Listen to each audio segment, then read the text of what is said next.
There is something surreal about the moment a military staff car pulls to the curb of a home. The age-honored tradition that sends military members to deliver the news that no family ever wants to receive.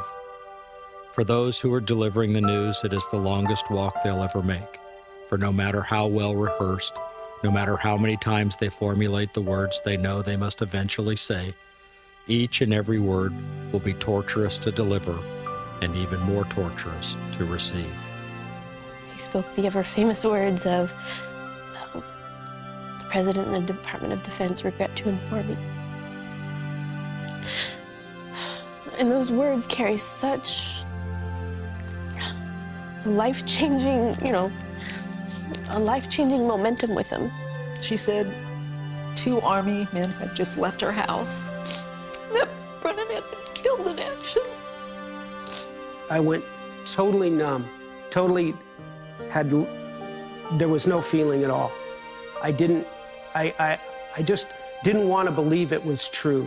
I knew that Brennan's parents being notified was going to take some time because there is no base or military organization that's not National Guard within Oregon, and that I wasn't sure where their notification officers were going to come from.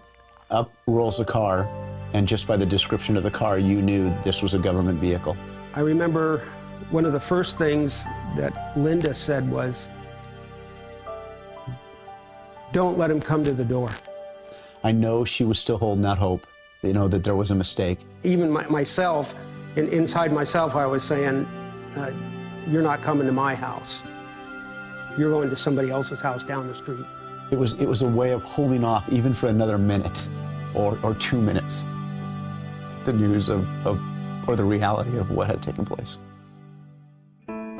Just 17 days shy of his 27th birthday, Army Sergeant Brennan Gibson and 2 of his fellow servicemen were killed when an IED obliterated the Humvee that they were riding in. He wasn't even supposed to be going out on that mission. It was a last-minute mission. And they were kind of getting everything together, and Brennan said, "I'm going with you guys." And they said, "No, you don't need to go." And he said, "No, if my guys are going, I'm going too." He showed his care for others, even in an adverse situation, and didn't give it a second thought. Parents are not supposed to outlive their children, and the pain you see in the eyes of those that have is truly heartbreaking. In the days that follow the death of a child, there is a vacuum so great and anguish so painful, a parent struggles just to get their feet out of bed and face another day. Unless you've lost a child, and especially to war, you really don't get it. I have never experienced any kind of grief like this before than what it's like to see your child die before you do. In death, the respectful, ceremonial, and precise nature of a military funeral is a powerful statement and a living testimony to those who have lost so much. It is the reverent and moving act of respect that pays tribute to the fallen and honors the ultimate sacrifice a warrior can give. His birthday being on the 27th was just almost a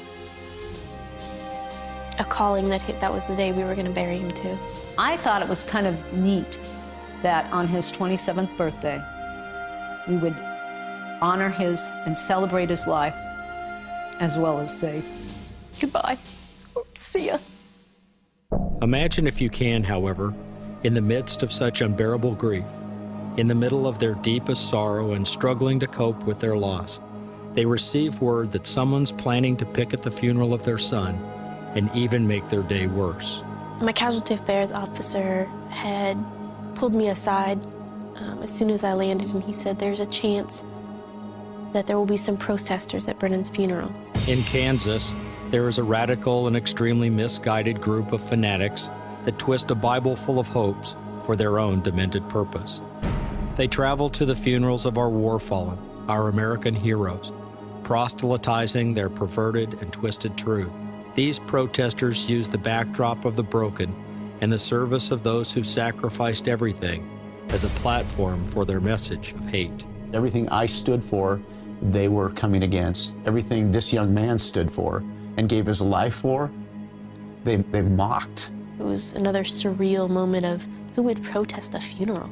It was really upsetting to know that someone would want to come and disrupt our special time to say goodbye to our son, who was fighting so that they could have the freedom to come in and picket. I knew I wasn't going to probably go out there and start busting some heads, but I was going to do everything I could to make sure that that didn't happen. And I could see across the way a few of the people with their signs, and just down the street, I heard this sound.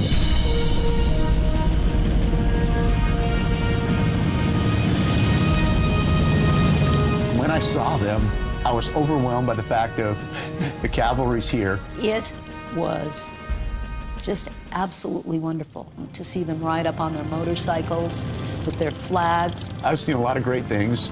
I can tell you this is right up there, because on their faces was the look of, we'll take care of you. We've got this thing covered. And they did. I probably would have gone to jail that night. I don't know what I would have done, but it wouldn't have been good. You want to go, and you want to go hit them or do something violent to them. But at the same time, you know you can't. You know that it's the antithesis of what we're supposed to do. You know, they're out dying so that we can enjoy what we're doing at home. You know, and the least we can do is be there for the families. Everything these guys stood for was that this young man, in this case that day, Brennan Gibson, was going to be treated and was going to be honored in the way that he should, and there would be no interruptions. The Patriot Guard Riders were formed in response to that to shield the family from these people, shield them physically with our bodies and our flags. If they get too loud, fire up a couple motorcycles, shuts them right down. Now, obviously, that's the way to do it. And what that is it's a very powerful thing to do, to nullify idiots like that. These rough and even tougher-looking guardians come from every walk of life imaginable.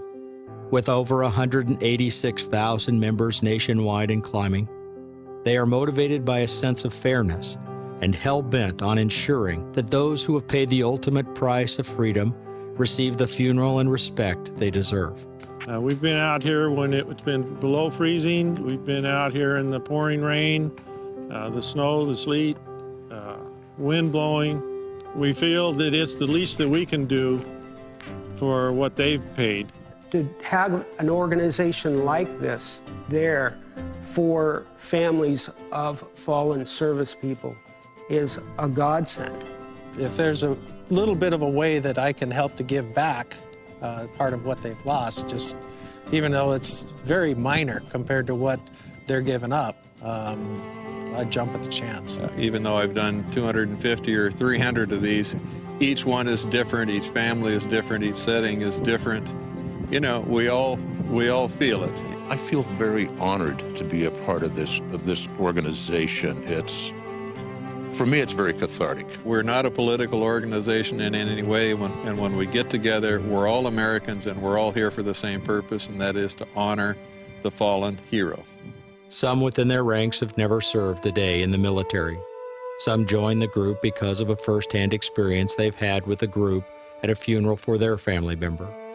And some, like Nick Kindler, a veteran of the Vietnam War, wants to make sure that the way that they were treated when they came home never happens to anyone again.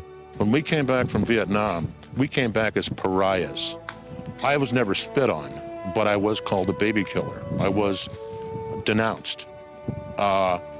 This will never happen again. As long as I'm alive, as long as Patriot Guard is around, this will never happen again. Recently, the United States Supreme Court has announced that it will adjudicate the case of Snyder versus Phelps. This case speaks directly to the issue of First Amendment free speech and the responsibility of those using it. Our liberties as a nation are precious, powerful, and pure. Yet with those established freedoms comes a level of responsibility to the premise and promise for which they were established. May the liberty and justice for all, so pledged by all who recite our Pledge of Allegiance, be garnered and honored for those who willingly gave us the greatest gift of all. I've been on the other side of the flag line 3 times.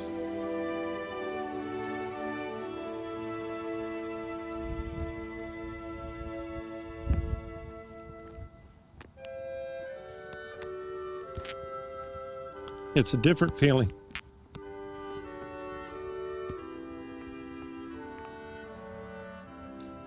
And what we do makes a difference.